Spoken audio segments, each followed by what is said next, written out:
Steph Weaves Tales presents Paxwood, The Haunting of Paxwood House, a paranormal fantasy web serial written and narrated by Stephanie Gildart. Episode 6, Best Friends Save You Leftovers. Luella Paxwood's voice caught me somewhere between the turn of a page, where her journal became less like reading and more like listening to an old friend. I absorbed her life story, took notes on my computer, forgot about the existence of time or food. At some point, Sly cleaned up her books and placed them back on the return shelf, but she left quietly. Whether she respected my focus or found it dull, I didn't particularly care. I didn't discover any obvious mention of a hidden treasure in Luella Paxwood's journal. But would it be a secret hidden treasure if someone blatantly wrote about it in the open text of a journal? I also didn't notice the time or the text messages until the on-duty librarian arrived to inform me that she was locking up the library. I apologized for holding her up and only then checked my phone. My mother messaged to let me know she was busy with city council work and I should handle my own dinner. That was typical, though. Then there were 3 messages from Char. Char, 3:40 p.m. Finally done with math retakes. Brought my score up to an A. Heading home. Let me know when you're on your way over. Char, 4:37 p.m. Did a book eat you? Should I send help? Char, 5:24 p.m. Dinner might be leftovers by the time you're here, but you're still invited. I kicked myself as I sent a reply. Kerry, 6:04 p.m. Sorry, lost track of time. On my way. Leftovers at Char's still beat whatever I'd pieced together on my own at home. Though I found Luella Paxwood's company entrancing, my reverie was broken. My stomach demanded attention.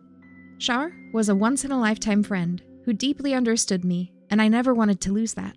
So I spent the whole bike ride to her home, filing away all my thoughts and research notes about Paxwood House, the haunting, the potential hidden treasure, and lawyers that definitely weren't vampires.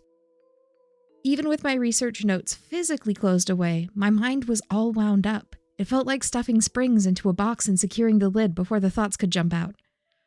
I layered each line just right so it would rest without bumping into another and causing an explosion of new thoughts. After last night's debacle, I had to let Char lead the conversation. Everything in our friendship couldn't always be about me and my investigations.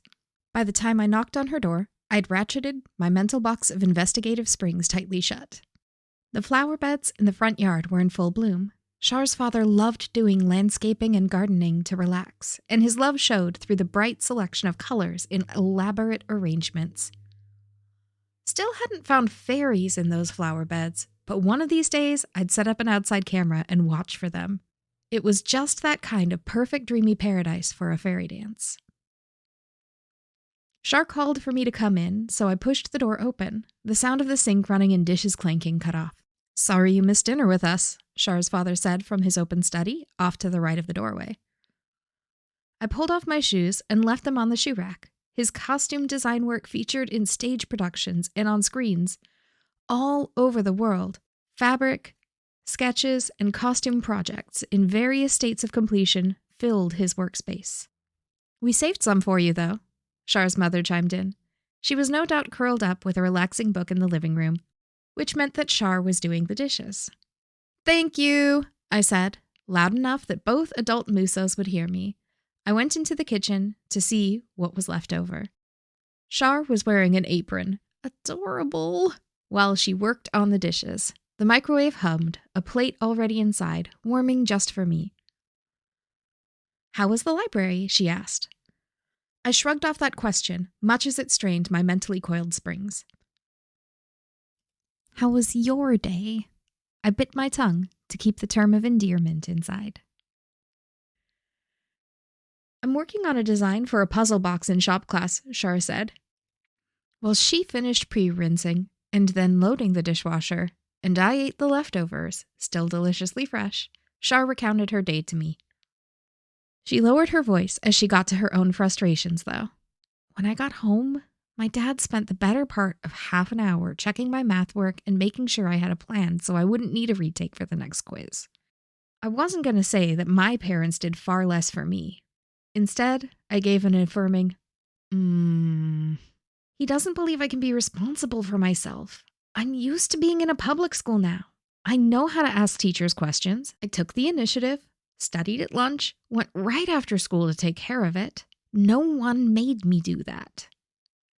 Char homeschooled her way through her elementary school years. I still remembered the shell-shocked look on her face on her first day attending a public middle school, even one as relatively tame as Paxwood Middle. All middle schools were war zones. I hear you, I said. The best 3 words I could offer were not the 3 words I wanted to use. I wish they'd realize I've grown up. They're always going to think that I'm that shy little girl who couldn't talk to anyone. Suddenly, she was swapping my cleared dinner plate for a ramekin of mysterious chocolate fluff, which was fortunate because I really had no words. Her parents had to recognize that Char was a confident force to be reckoned with these days. But what did Char want to hear? I took a bite. The chocolate fluff was airy and sweet, with notes of chocolate bitterness, making it all the sweeter. I enjoyed a few bites, then gave my verdict. This is perfect. Thank you. She relaxed at the words of approval, releasing tension from her shoulders. All right, your turn. I know you're dying to tell me what you learned at the library. Since she asked, how could I deny her? I found the journal of John Paxwood's youngest daughter, Luella. Or at least one of her journals. She might have more. And if I could have checked it out to keep reading, believe me, I would have. Her perspective about early Paxwood is enchanting. Plus, I told Char about overhearing Tricia Anholtz and the Silphium lawyer's conversation, leaving out exactly where I heard it. She'd assume at City Hall, after the council meeting, and that was fine by me. So, there's a hidden treasure? Char asked, checking if she'd heard me correctly. You'd think someone would have found it by now if there is, I said. I doubt it, but if they believe it, I may as well investigate that too. Okay, I'm surprised. Legitimately surprised. You doubt it, but the full-grown adults believe in it? That's a reversal. You have me there. I don't know enough about this treasure to be confident. What I know foremost is that for a long time, Paxwood House was occupied by non-Paxwoods. It used to be the Paxwood mayor's home until they built the new one around 20 years ago. I haven't checked over the mayoral period yet. Mayor doesn't feel right for a treasure hunt. It would be the original owners, the Paxwoods, wouldn't it? Char said. Based on the conversation I overheard, it feels like they're looking at the Paxwoods, not a Paxwood mayor. I agreed. I could see the Paxwoods hiding some of their wealth for a rainy day. See, in Luella's journal, she writes about when her father and sister Nellie passed away. The burden of managing Paxwood lumber and keeping the whole town alive falls on the shoulders of Luella's mother, eldest sister, and herself. And considering women didn't have the right to vote yet, I can understand 3 women running a business choosing not to trust the male-dominated banking industry. Women's right to vote was 1920? The 19th Amendment, right? Give her a prize, ding ding ding! So, I could see it, but I doubt it because of the nearly 100 years of people who weren't Paxwoods living in the house, and the likely remodels throughout the decades to keep it in modern living condition for the mayors. Right, Char nodded. And I'm hoping to pay the house itself a visit. The inside. I've got to experience Paxwood House through and through to understand its story. I'd been weighing that desire out in my mind. If I even mentioned that Mix Cardoso cautioned against it, Char would almost definitely side with them, which honestly should have given me pause.